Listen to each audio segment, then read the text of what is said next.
I want to talk just for a few minutes, Mr. President, about digital assets. Some people refer to them as crypto or cryptocurrency. The Senate Banking Committee is in the process, as we should be, of considering market structure legislation for digital assets, for Bitcoin, for crypto. And it's important because there's an enormous amount of confusion out there.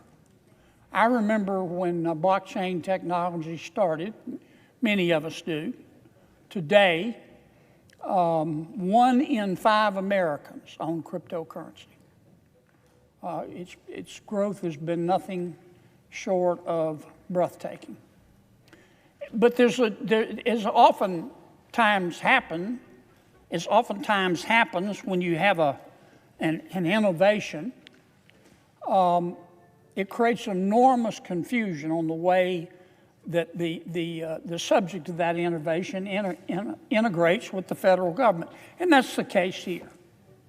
Those who are in the cryptocurrency business and in the blockchain technology business don't know who to talk to in the federal government. The Securities and Exchange Commission has announced under President Biden that it has jurisdiction over digital assets, and so did the Commodity Futures Trading Commission, the CFTC. And there's been a lot of litigation, and there have been a lot of court cases, and it's been enormously confusing. And those in the crypto business understandably have the reaction, look, we don't mind being regulated, we have nothing to hide, but we'd like to know who to talk to. Is it the CFTC? Is it the SEC? What do we do? And that's why we need legislation. That's why we need market structure legislation, not because government needs to stick its nose in everything, but because there has to be some certainty here. Clearly, there's a turf war between the CFTC and the SEC, and it's Congress's role to delineate who has jurisdiction over what. Now, we did pass one piece of what you might call crypto legislation. We passed the Genius Act, as you know, Mr. President. That was an important piece of legislation, but it really was just a baby step.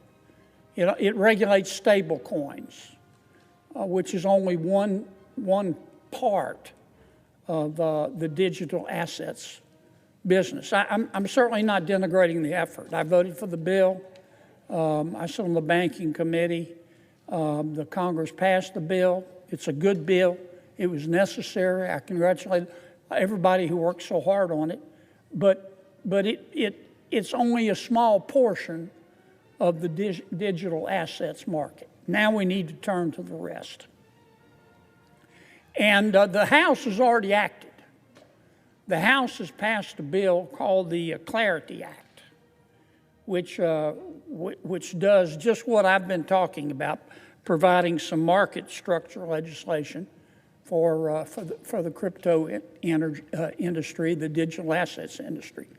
But the Senate, this is above my pay grade, but the Senate has not decided not to take up the Clarity Act. I don't know that it's been decided definitively, because obviously if enough senators want to, we can take up anything we want to take up. But the thinking seems to be that the Senate needs to start over and draft our own digital assets market structure bill that complements the Clarity Act, which is already passed by the House. The Banking Committee, chaired by our very able Chairman Tim Scott, is going to be taking up this legislation soon. It's got to be written first. It's still being written. We need to hold hearings. This is a complicated piece of legislation. I've spent a lot of time on it, and it's one of the most complicated pieces of legislation I've ever seen. This is just one person's opinion. as a member of banking, I think it's going to take at least 2 hearings for us to be able to understand the pros and the cons of this legislation and understand the legislation itself. We have to be sure in this legislation, given that 1 in 5 Americans own cryptocurrency, we have to make sure in this legislation, Mr. President, that we're striking the right balance in jurisdiction between the CFTC and the SEC.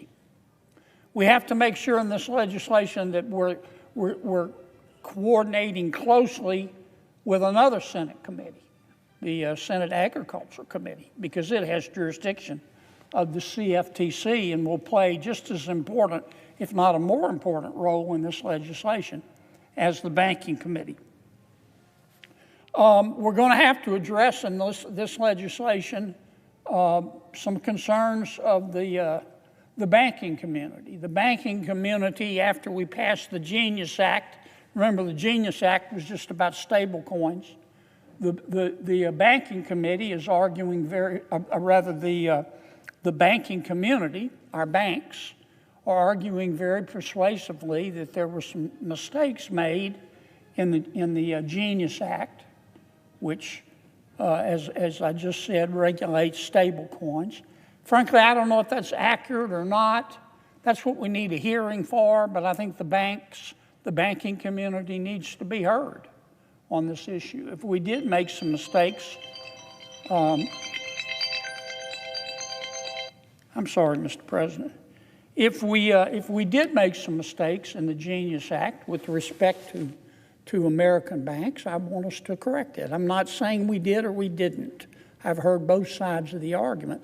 But my point is that we're going to have to take up that issue as well in the hearing, because the banking community would like us to amend the larger digital asset market structure legislation to accommodate their concerns about the mistakes, if any, that we made in the Genius Act. We're going to have to spend a lot of time in these hearings and in drafting the legislation, making sure that we are addressing things like tokenized securities. This complicated stuff. It's a way, basically, to trade a stock using blockchain technology without owning the stock. We've got to make sure we get that right. An issue will be raised, I'm sure, about deposit insurance. Cryptocurrency is, it's currency in the eyes of many people. And I can see the day when the American people will ask us to address the issue. Should deposit insurance cover cryptocurrency and digital assets? I'm not suggesting to you that it should. I'm not suggesting to you, Mr. President, that it shouldn't. I'm suggesting to you that likely would be a topic we'd want to consider in one of these hearings that we need to have about this topic. I also think it would be appropriate in a hearing on this topic before we draft or vote on the legislation to talk about the Clarity Act. That's the digital market structure legislation that I just referred to that was passed by the House. No one's suggesting this, but I certainly would disagree if they suggested that we just ignore that legislation. A lot of work went into it. I spent a lot of time reading it, and I'm going to have to spend more time reading it. It's very interesting, but there's some good work there. And I want to be able to compare the Clarity Act passed by the House with the Senate's market structure legislation. So perhaps we can pick the best of each.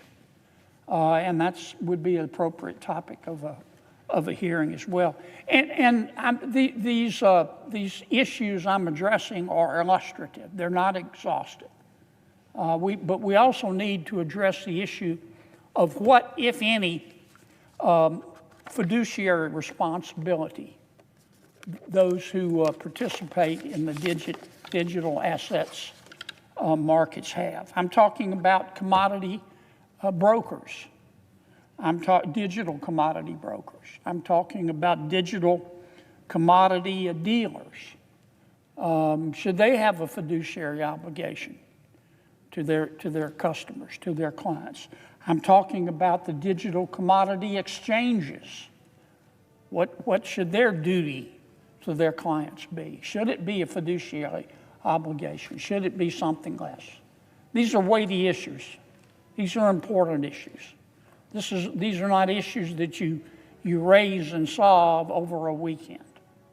But I wanted to start talking about this bill, Mr. President, because it's one of the most important pieces of legislation that this body will consider. It may not be the sexiest, it may not be the most interesting to some, but it's when 1 in 5 Americans own cryptocurrency, it's certainly important. So I'll probably be talking about this issue several more times on this floor, but as the Senate moves forward with our digital assets market structure legislation, I hope we'll move it quickly, but I hope we'll move deliberately. I hope we'll take the time to hold the hearings, and again, I think it's going to take more than one hearing to address these weighty topics, and then an additional time once we get a bill to mark it up, as we say, to amend it and make sure that we do the job for the American people. And with that, Mr. President, I suggest the absence of a quorum.